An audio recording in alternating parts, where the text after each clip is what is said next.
زي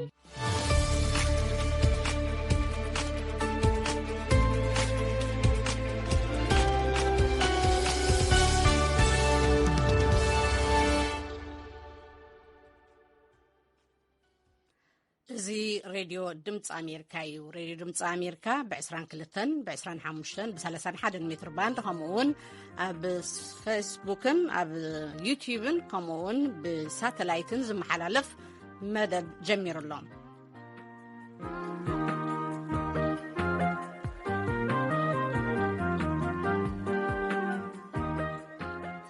مشت كاب 4 ساب 4 فرقان ويكا هاب 10 ساب 10 فرقان زمحلالف مدبنا مبارنا يلومي حاموس مسكرم تشعته ويكا باغمين 4 اقدمنا زينا كان قربنا دحر زينا كا دبوب كوريا سنع زخون زيناتات ويكا انا حاسوت زيناتات نمقصصر تغبرو زلا صعري ግን ከ ጋዜጠኛታት ዘይተሓጎሱሉ ከይዲ ዝምልከት ጸብጻብ ክልወና ይስርዕ መደብና ከአመን እስያትዩ ናብ ኬንያ ኮስደና እዩ ንሁሉም ሰላምቲኩም ክትከታተሉና ዝዕድመኩም ምን ያፈወርቀ ዜና ከነቀድሚና ካብ በትረ ስልጣን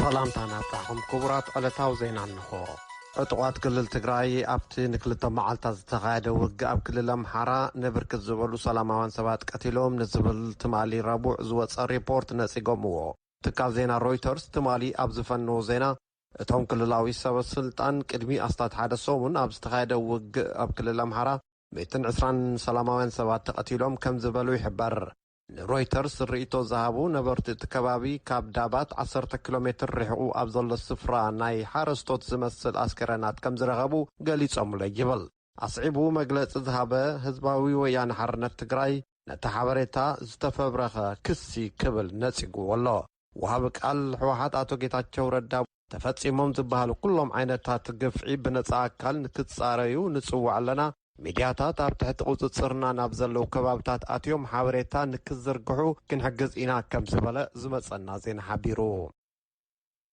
ብሰንኪ ኣብ ትግራይ ዝተወልዐ ውግእ ዝተሰደዱ ናብ ማዓስከር ሱዳን ካብ መንጎ ዝነበሩን ዝተወሰኑ ሰባት ካብቲ ማዓስከር ወፂኦም ኣበይ ከም ዝኣተው ክፈልጥ ኣይከኣልኩን ኢሉ ትካል ስዱዳት ሕቡራት ሃገራት UNHCR ኣብ ዘርግሖ መግለፂ ገለ ካብቶም ተመዝጊቦም ዝነበሩ ኢትዮጵያውያን ስደተኛታት ኣብ ውግእ ይሳተፉ ኣለው ዝብል ሪፖርት ሚድያታት ሰሚዕና ኣለና እንተኾነ መምርሒ UNHCR ብደረጃ ውልቀ ሰብ ሓበሬታ ምሃብ ክልኩል ይገብሮ ይብል መጠነኛ ምንካይ በዝሒ ኢትዮጵያውያን ስደተኛታት ዋላ እውን እንተተረኣየ UNHCR እቶም ሃላዋቶም ዘይተፈልጡ ሰባት ኣበይ ከም ዘለዎ ብንጹር ክፈልጥ ኣይኽእልን ይብል እዚ ከምዚ ኢሉ ከሎ መንግስቲ ኢትዮጵያ ኣብ ዘርግሖ መግለፂ እቶም ሃላዋቶም ዝጠፍኡ ሰባት ስደተኛታት ዘይኮኑ ኣብ ማይካድራ ጭፍጨፋ ዝፈጸሙ መናእሰይ ሕወሓት ምዃኖም ኣቐድማ ኣቢልና ገሊጽና ኢና እቶም ሰባት ናብ ሕወሓት እዮም ተጸምቢሮም ዝብል መግለፂ ኣውፅኡ ኣሎ ሓላፊት ፕረስ ቤት ጽሕፈት ቀዳማይ ሚኒስትር እታ ሃገር ዝኾነት ቢለኔ ስዩም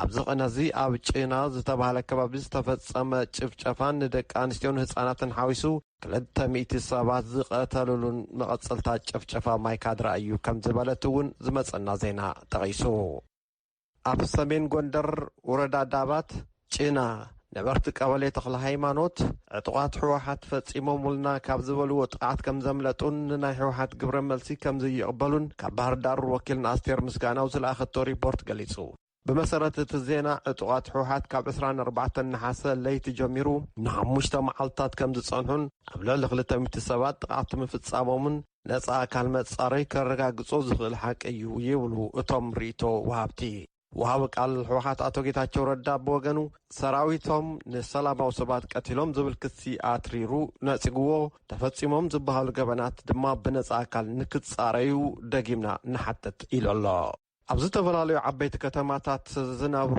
ተወለድቲ ትግራይን ደገፍቶምን ትማል ረቡዕ ዝተፈላለዩ ሕቶታት ሒዞም ድምፂ ተቃውሞኦም ዘቃልዑ ተፈሊጡ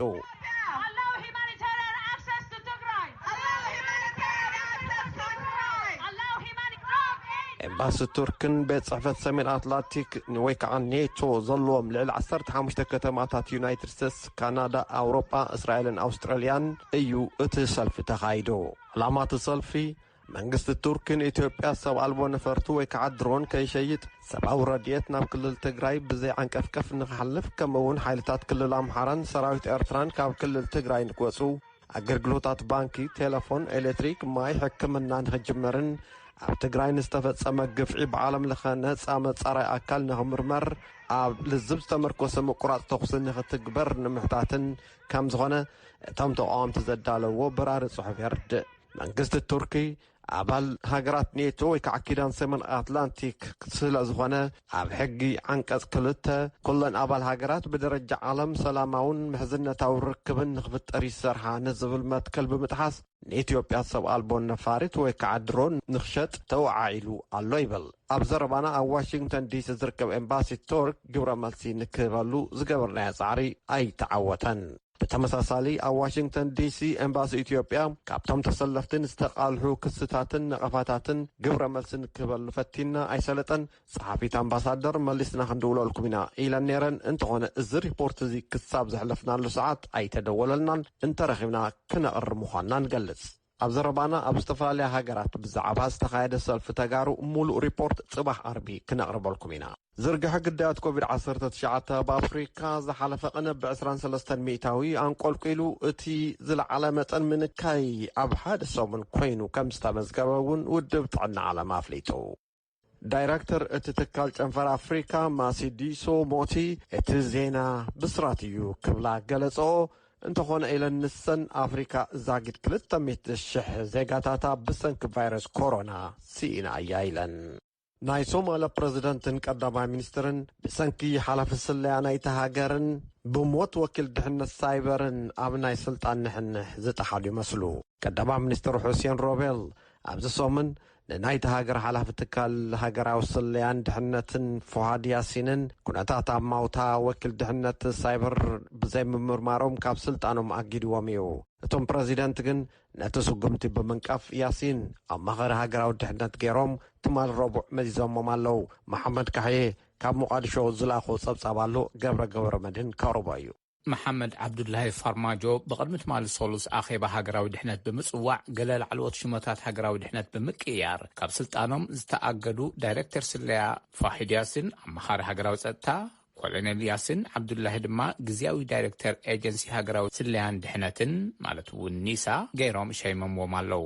ሮቤል ከምዚ ተቐትለት ዝንገር መንእሰይ ጓል ኣንስተይቲ ሰላሊት ኢክራ ተሕሊፍ ፋራሕ ምርመራ ከይካየድ ምዕንቃፍ ፍትሒ እዩ ክብሉ ንናይቶም ፕሬዚዳንት ስጉምቲ ገሊጸምዎ።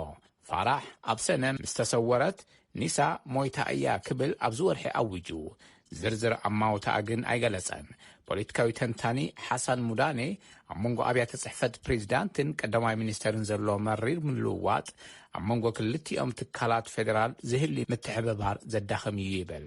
هذه كلا دونا الدولة يشقينا هذا نقول جرسور كادو نقولها كم ناي فتح أكلات ناي بريزيدانت ناي ጸጥታ ክፍልታትን ዝኣመሰሉ ዝተፈላለዩ ተቋማት ከምኡውን አንጻር አልሸባብ ዝካየድ ግጥም በትምስሓብ ክትንከፍ እዩ ኢሉ ብቤት ጽሕፈት ቀዳማይ ሚኒስተር ዝምራሕ መስርሕ ምርጫ እውን ክፍተን እዩ ኢሉ ብምውሳኽ መስርሕ ምርጫ ፓርላማ እቲ ሃገር ኣብ ቀረባ ክጅመር እዩ። ብመሰረት ተንታኒት ጸጥታ ሳሚራ ኣሕመድ ኣብ መንጎ ክልቲኦም ላዕለዎት መራሕቲ ዘሎ ምስሓብ ንስራሕቲ ኤጀንሲታት ጸጥታ ሶማልያን ዓለም ለኸ መሻርክቶምን ከቢድ ይገብሮ ትብል። markuu madaxweynaha ku wareejiyay ra'iisul wasaaraha inuu maamulo amniga iyo doorashooyinka waxaa lagu tallaabsaday እቲ ቀዳማይ ሚኒስተር ዛጊድ ጽቡቕ ይኸይድ ንዘሎ መስርሕ ምርጫ ክመርሕ ሓላፍነት ዝተዋሃበ እዩ። እዚ ድሕረዋይ ኣፈላላያት ኣብ መንጎ ናቶም ቤት ጽሕፈትን እቶም ፕሬዚዳንትን ንጸጥታ ብምጉዳእ ንተኣማንነት መስርሕ ምርጫ ክጎድእ ይኽእል እዩ በለት። ብዓይኒ ህዝቢ ሶማልያን ዓለም ለኸ መሻርክትን ንመስርሕ ህንጸት ሃገረ መንግስቲ ቅቡልነት ከስእን ይኽእል እዩ ትብል ብምውሳኽ ፕሬዚዳንታዊ ሕጽያት ዝኾኑ መራሕቲ ተቃዋምቲ ብሓባር ኣብ ዘውፅእዎ መግለጺ ናይቶም ፕሬዚዳንት ስጉምቲ ነቲ ዝቐጸለ መስርሕ ምርጫ ዘዛብዕ እዩ ብምባል ንቶም ቀዳማይ ሚኒስተር ዘለዎም ደገፍ ገሊጾም ኣለው። ገብረ መድህኔ ካብዚ ካብ ሲልቨር ስፕሪንግ ሜሪላንድ። ኣብ መወዳእታ ልዕሊ 120,000 ኣፍጋናውያን ኣብ ኣሜሪካ ሰፊሮም እዮም። ተመሳሳሊ በዝሒ ዘለዎም ቪየትናማውያን እውን ድሕሪ ኩናት ቪየትናም ኣብ ኣሜሪካ ከም ዝሰፍሩ ተገይሩ እዩ።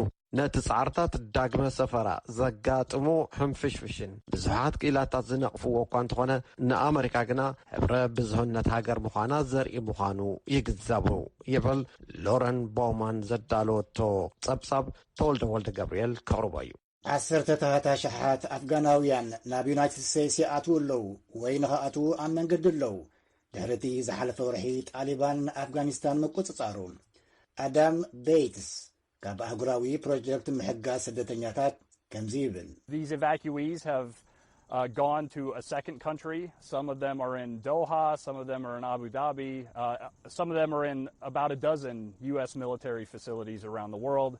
እቶም ስደተኛታት ናብ ካልአይቲ ሃገር ከይዶም ኣለዉ ገሊኦም ኣብ ዶሓ ገሊኦም ኣብ አቡዳቢ ኣትዮም ኣለዉ ገሊኦም ድማ ኣብ ብዙሓት ኣብ ዙርያ ዓለም ዝርከባ ወታደራዊ ማዓስከራት ኣሜሪካ ኣትዮም ኣለዉ እቲ ናይ ምስላጥ መስርሕ ድማ ቀፂሉ ይርከብ ኣሎ ይብል ኣዳም ቤይትስ ኣስዒቡ እዚ ዳግመ ሰፈራ ኣፍጋናውያን ምስቲ ድሕሪ ኩናት ቪየትናም ዝነበረ ኩነታት ዳግም ሰፈራ ከም ዝመሳሰል ይገልጽ እቲ ኣብ ቪየትናም ዝተረኣየ ኩነታት ምውፃእ ስደተኛታት ግን ነዚ ናይ ኣፍጋኒስታን ከም መለበሚ ክኸውን ነይርዎ ይብል ኣስዒቡም I think many Americans remember the images of the U.S. helicopter taking off the roof of the CIA. ኣብ ናይ ቪየትናም ኩነታት እታ ናይ ኣሜሪካ ሄሊኮፕተር ካብቲ ህንፃ CIA ክትበርር ከላን እቶም ድሕሪኣ ዝተረፉ ሰባትን ዘርኢ ስእሊ ብዙሓት ኣሜሪካውያን ዝዝክርዎ ይመስለኒ እቲ ስእሊ እቲ ኣብ ኣእምሮ ነፍሲ ወከፍ ሰብ ክጸንሕ ዝግብኦ ይመስለኒ ንዕኡን ምውጋድ ድማ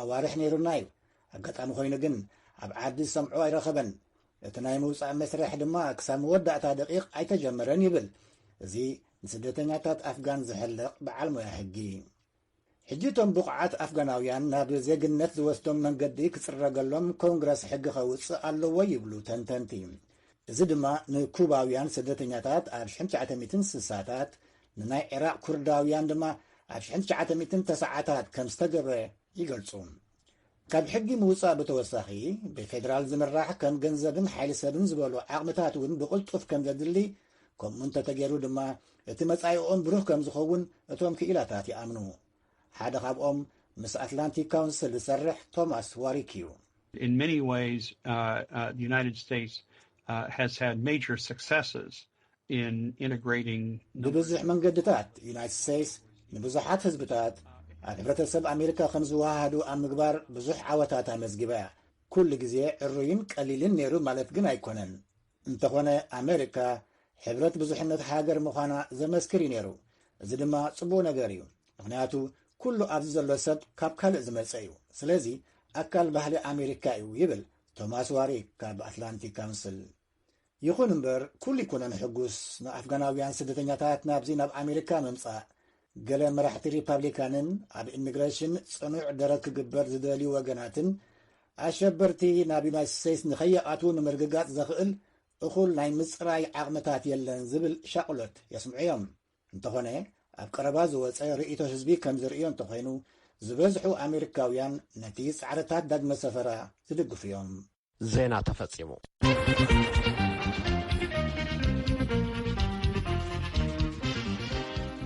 ነመስግነካ በትረን ዜና እዚ ሬድዮ ድምፂ ኣሜሪካ እዩ ድሕሪ ዜና ናብ ዘለዉ ምድላዋትና ክንሓልፍ ኢና ተፈለማ ንሪኦ ደቡብ ኮርያ ንናይ ሓሶት ዜና ክትቆጻጸር ትስዕር ጋዜጠኛታት ግን ሕጉሳት ኣይመስሉን ስንዑን ዝምብዑን ወረ እናስፋሕፍሐ ኣብ ዝኸደሉ ዘሎ እዋን ብዙሓት ማዕኸናት ዜናታት ንምግታእ ናይ ሓሶት ዜናታት በበይኑ ኣገባብ ክጥቀማ ጸኒሐን እየን ነዚ ተሪኦ ንምግታእ እምበኣር እያ ደቡብ ኮርያ ንዝርግሐ ናይ ሓሶት ዜና ኣመልኪታ ሕጊ ክተውፅእ ትቀራረብ ዘላ ጋዜጠኛታት እታ ሃገር ግን እቲ ሕጊ ንመሰል ናጽነት ከይቃጸጾም ስጋኣት ኣለዎም ብድምፂ ኣሜሪካ ንዝተዳለወ ጽሑፍ ኣብርሃም ተስፋልኡ ተርጉምዎ ኣሎ ምንያ ኣፈወርቂ ክተቕርቦ እያ ሓገግቲ ኣካላት ናይታ ኣብ እስያ ሓንቲ ካብተን መራሕቲ ዲሞክራሲ ዝኾነት ደቡብ ኮርያ ንምስፍሕፋሕ ናይ ሓሶት ዜና ወይ ከዓ ፌክ ኒውስ ንምዕጋት ሕጊ ከሕልፉ ይቀራረቡለዉ እቲ ንድፊ ንዲሞክራሲያዊ መስመር እቲ ሃገር ከይጻረር ተንተንቲ የካፍሉ እቲ ኣተዓራቂ ሕጊ ፕረስ ዝብል ኣርእስቲ ንድፊ ብገዛኢ ሰልፊ ደቡብ ኮርያ ድጋፍ ረኺቡሎም እቲ ንድፊ ንጋዜጠኛታትን ትካላት መራኸቢ ብዙሃንን ኮነ ኢሎም ናይ ሓሶት ዜና ምዝፍኑ ብሕጊ ዝቐጽዕ እዩ እቲ ንድፊ ኣብ ግብሪ ምዝውዕል ኣብ ሓደ ዲሞክራሲያዊ ሃገር ንምግታእ ስኑዕ ዜና ዝግበር ናይ ፈለማ መንግስታዊ ፈተነ ክኸውን እዩ እቲ ንድፊ ግን ኣንጻርቲ ዝንገሮ ዘሎ ኣሉታዊ ውፅኢት ከይህልዎ እዮም ተሓለቕቲ ነጻነት ፕረስ ዝምግቱ ኣብ ቬና ኦስትሪያ ኣብ ኣህጉራዊ ትካል ፕረስ ምክትል ዝኾኑ ስኮት ግሪፈን ጨቆንቲ መንግስታት ብስም ቁፅፃር ናይ ሓሶት ዜና ንነፃነት ፕረስ ዝፃረር ሕግታት እናሕለፉ ኣብ ዲሞክራሲያዊ ሃገር ከምዚ ዝመስል ተርእዮ ምክሳቱ ከም ዘሕዘኖ ይገልጽ። ኣብ ሕቡራት ሃገራት ንጉዳይ ነፃነት ፕረስ ኣመልኪቶም ዝነጥፉ ኣካላት እውን እቲ ቀሪቡ ዘሎ ንድፊ ኣዝዩ ክፉት ኮይኑ መንግስታዊ ኣካል ንዝደለየ ወገን ከጥቃዓሉ ዝኽእል ዓብዪ ዕድል ከም ዘለዎ ይጠቕሱ። ብኡ ምክንያት ከዓ ይብሉ እቶም ተሓለቕቲ ብምስምስ ናይ ሓሶት ዜና ሰብ መዝን ጸለውቲ ዜጋታትን ንዝቐርበሎም ነቐፌታ ብሕጊ ከረኻኽብሉ ዕድል ክህልዎም እዩ። ደገፍቲ ተቐሪቡ ዘሎ ንድፊ ግን ህዝቢ ኣብ መራኸቢ ብዙሃን እምነት ክሕድር ኣወንታዊ ተራ ክህልዎ ተስፋ ይገብሩ። ብመሰረት ኣብ ቀረባ ግዜ ብዩኒቨርሲቲ ኦክስፎርድ ዝተኻየደ ህዝባዊ ዳህሳስ 32 ሚእታዊ ኮርያውያን ጥራዮም ብመራኸቢ ብዙሃን ንዝፍኖ ዜና ዝኣምኑ። እቲ ኣሃዝ ካብተን መጽናዕቲ ዝተኻየደለን 46 ሃገራት ዝተሓተ ምዃኑ እዩ። ካብ ኣብ ስልጣን ዘሎ ሰልፊ ናይቲ ሃገር ዝኾነ ኪም ሳንጎን እቲ ሕጊ ንእምነት መራኸቢ ብዙሃን ኣብቲ ሃገር ክመልሶ ተስፋ ከም ዘለዎ ይገልጽ። እቲ በዓል መዚ ቀፂሉ ዓመታዊ ኣስታት 4,000 ዝኸውን ምስ ዝንቡዕ ሓበሬታ ተኣሳሲሩ ዝመጽእ ጉድኣት ከም ዘሎ ይሕብር። ስለዚ ከዓ ይብል ኪም ሳንጎን ነቲ ዝወርድ ዘሎ ጉድኣት ክንከላኸሎ እምነት መራኸቢ ብዙሃን ክንመልስ ግድን ስለ ዝኾነ ነቲ ሕጊ ኣብ መንዳፍ ኣለና ይብል። ደቡብ ኮርያ ብዘለዋ ነፃ ፕረስ ወትሩ ትንየት ዳኣትኹን እምበር መብዛሕትአን ማዕኸናት ዜናታ ሃገር ግን ብውሕዳት ስለ ዝውነና ናይ እምነት ሕቶሎም።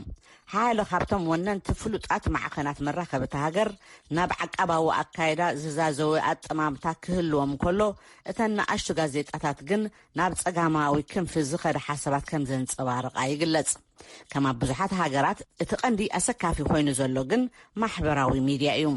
ቀንዲ ፍልሊ ዝያዳ ዝገፍሐ ግን ድሕሪ ኣብ 2017 ድሕሪ ዘጋጠመ ክሲ ንመራሒት እቲ ሃገር ነበር እዩ።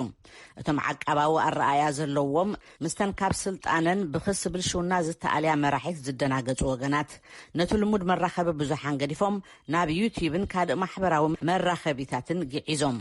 ገለ ካብቶም ልዑል ሰዓብቲ ዘለዎም መስመራት ዩቲብ እምበኣር ካብ ሓቂ ኣመና ዝረሓቐ ወረታት ክዘርግሑ ልሙድ እንዳኾነ ክመጽእ ጸኒሑ። ኣሰናዳእቲ ብዙሓት መራኸቢ ብዙሓን እቲ ሃገር ግን እቲ ንድፊ ሕጊ ንመሰል ሓርነቶም ዝጥሕስ ብምባል ኣትሪሮም ይነጽግዎ ኣለዉ። እቶም ተቃወምቲ ከም ዝጠቐስዎ እቲ ንድፊ ናብ ዝለምለመ ወገን ኣትኪሩ ጥራዩ ክቐጽዕ ዝፍትን ዘሎ።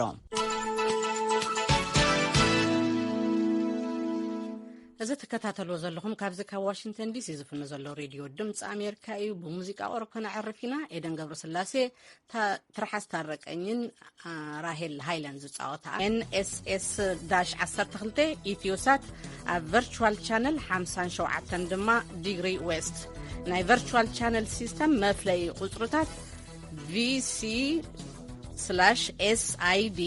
6230 6231 6032 كدغمه 6232 نفيو 24 تخاتلت خا 6233 كمون نفيو تي في افنات HD TVMC-06 تملكتنا خا 6229 يوم زرزر مسمرات فنوتاتنا كاب ويب سايتنا محبراو مراحب قصاتنا نون كترخبو كم تخيلو كنزخاخركم نفتو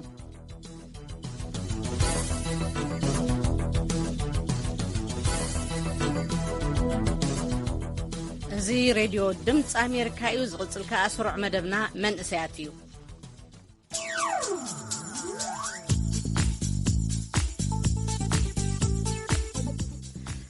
مدب من اسيات كينيا زطمته يخون لبدا كوفيد-19 خاب زجمر نبزح مداوي اطمامتان منقدتاتن هيوتن لويطلهم اذا لبدا نحال حنوت دايم رحمبر ابغل يسمع حبرسبات كتحققفون كبلحتون اخيللهم امنايلهم مدب من اسيات بار بقندو اب كينيا زوسد زلو ناي من اسيات تبغسو انا خنريم نصصاب وكيل راديو دمص امريكا فيكتوريا امينغان كالو صحفاتن دمص امريكا أبراهام تسفال والأواديدو أقربولو تولد ولد جبريل كامبوبايو بدا كوفيد مستخصته أي حيالو سبات قدامي من نيوتن سنايتن بيتن نتي حمام مكل خال بزعبا زهلو كتابتي نيرو ተመራምርቲ ተበላሒቶም ቅልጡፍ መሰጋገሪ ክታበት ምስ ረኸቡ ግን ከምቲ ትፅቢት ዝተገብረሉ ግብረ መልሲ ኣይረኸቡን።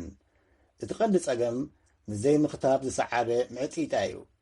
ንኣብነት እኳ ኣብታ ብሳልሳይ እብረ ለብዒ ኮቪድ-19 እትህረም ዘላ ኣህጉረ ኣፍሪቃ ዋሕዲ ቀረባት ከይኣክል ኣብ ሓያሎ ዜጋታት ዝርአ ዘሎ መድሕርሓር ንሰሙያ ጥዕና ኣሻቒልዎም ኣሎ። ንኣብነት ኣብ ማላዊ ዛጊድ ደኣ ትሕቲ 200 ካብ ህዝባ ጥራይ ተኸቲቡ ይሃሉ እምበር ብሰንኪ ዝርአ ዘሎ ከቢድ ኣብያ ንኽታበት እቲ ተቐሪቡ ዝነበረ መጠን ክታበት ብንውሓት ግዜ ካብ ጥቕሚ ወፃኢ ከይከውን እውን ስግኣት ኣሕዲሩሎም። ብመሰረት ጸብጸባት ሰመዝ እቲ ሃገር ኣብ መዓልቲ ኣስታት 2,000 ዝኽተቡ ዝነበሩ ሕጂ ብዙሓት ዜጋታት ቅርቡነት ስለ ዘይርእዩ ዘለዉ ናብ 400 ኣብ መዓልቲ ወሪዶም ኣለዉ። ለበዳ ኮቪድ ግን ንባዕሉ ጥራይ ዘይኮነ ኣብቶም ካልኦት ዝውትራት ሕማማት ከም እኒ ቲቢ ወይ ድማ ፍወሳ HIV ኤድስን ኣዝዩ ኣሉታዊ ተራ ከም ዝተፃወተ ካብ ብዙሕ ወገናት ዝመፀ ጸብጻባት ሰመዚ ጥዕና የመልክት ኣሎ። ብሰንኪ እዚ ለብዒ ምስ HIV ቫይረስ ንዝነበሩ ዜጋታት ዝባጻሕ ዝነበረ ኣገልግሎታት ብዓለም ደረጃ ብ11 ሚእታዊ ክጎድል እንከሎ ንምክልኻል ቲቪ ዝነበረ ምብጻሕ ድማ ብ19 ሚእታዊ ጎዲሉሎም። እዚ ከምዚ ኢሉ እንከሎ ገለ ማሕበረኮማትን መንግስታትን ግን ነቲ ዝተፈጥረ መዋጥር ናብ ዝሓሸ መንገዲ ከውዕልኦ ይፅዕር ኣለዋ። ንኣብነት ኣብ ኬንያ ምስ ንርኢ ለበዳ ኮቪድ-19 ንብዙሓት መንእሰያት ንግዳም ሓደርነት ደፊኡ ኣደዳ ገበናት ወልፍታትን ገይርዎም ኣሎ። መንግስቲ ኬንያ እምበኣር ነዚ ከማእዝን እዩ ዝፅዕር ዘሎ። አንቶኒ ንድግዋ ኣድኡ ብኻራ ተሃሪማ ምስ ተቐተለት ገዝኡ ገዲፉ ዝወፀ መንእሰይ እዩ። ካብ ትምህርቲ ገዝኡ ምስ ተመልሰ ኣቦኡን ኣዲኡን ብኣምኡ ብኻራ ተሃሪሞም ከም ዝጸንሕዎ ይገልጽ። ኣምኡ ንዕኡ እውን ከይትልክሞ ስለ ዝፈርሕ ድማ ገዝኡ ሓዲጉ ንጎደናታት ኣምሪሑ። አንቶኒ ሕጂ ሓደ ካብቶም ንዳግመ ሕውየትን ምጥያስን ዝስራሓሎም ዘሎ ኣማኢት ተናበይቲ ጎደና እዩ። ሓደ ካብቲ ንሕውየቶም ዝካየድ ንጥፈት ድማ ጸወታ ኩዕሶ እግሪ እዩ። ኣሰልጣኒ ኩዕሶን ኣባልታ ንሕዳሴ መንእሰያት ዝሰርሕ ማሕበር ኮምን ዝኾነ ሹባ ዋንጎ እቲ መደብ ንመንእሰያት ዳግም ናብ ሕብረተሰብ ንኽምለሱ ዝሕግዝን ብስሩዕ ንኽምገቡ ዕድል ዝህብን ምዃኑ ይገልጽ። Most of them love sports, so we use that sport. We organize games. መብዛሕቲኦም ስፖርት ይፈትዉ እዮም። ስለዚ ከዓ ኢና መደባት ኩዕሶ እግሪ ሰሪዕና ክነጥፉ ንሕግዞም ዘለና። እቶም ኩዕሶ ክፃወቱ ዝደልዩ ኩሉ ነገራት ወንዚፎም ኣብ ፀወታ እዮም ዘተክሩ። ኣነ ድማ ድሕሪኡ ናብቲ ናይ ቅድም ዝነበረ ህይወቶም ንኽምለሱ ስቕ ኢለ ኣይሪኦምን እየ ይብል ኣሰልጣኒ ሹባ ዋንጎ። መንግስቲ ኬንያ ካብ ወርሒ ግንቦት ብዝወሰዶ ተበግሶ ንሓያሎ ተናበይቲ ጎደና ኣሊሎ ኣብቲ መደብ ኣስታት 500 ዝኾኑ መንእሰያት ተሓቂፎም ኣለዉ።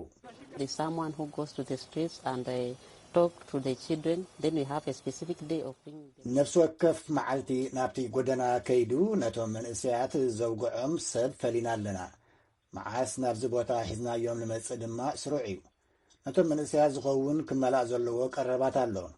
መግብን ካልእ ሕክምናዊ መሰለጣታትን ኣለና ይብላ ሲስተር ጄን ሮስ ንዮንግሳ ካብቲ ንተናበይቲ ጎደና ንምሕጋዝ ኣመልኪቱ ዝሰርሕ ትካል። ምስ ስፍሓት እቲ ዘሎ ሽግራት እቲ መደብ ዳግመ ህይወት ቁንጣሮ ምዃኑ እዩ። ናይሮቢ ኣስታት 60,000 ስድራ ቤታት ዝኾኑ ተናበይቲ ጎደና ኣለውዋ። ቅድሚ ለበዳ ኮቪድ እቲ ኣሃዝ 15,000 ጥራይ እዩ ነይሩ። ቁጠባ ኬንያ ዳግም ክሳብ ዝበራበር ድማ እቲ ቁፅሪ ክንኪ ትፅቢት ኣይግበርን።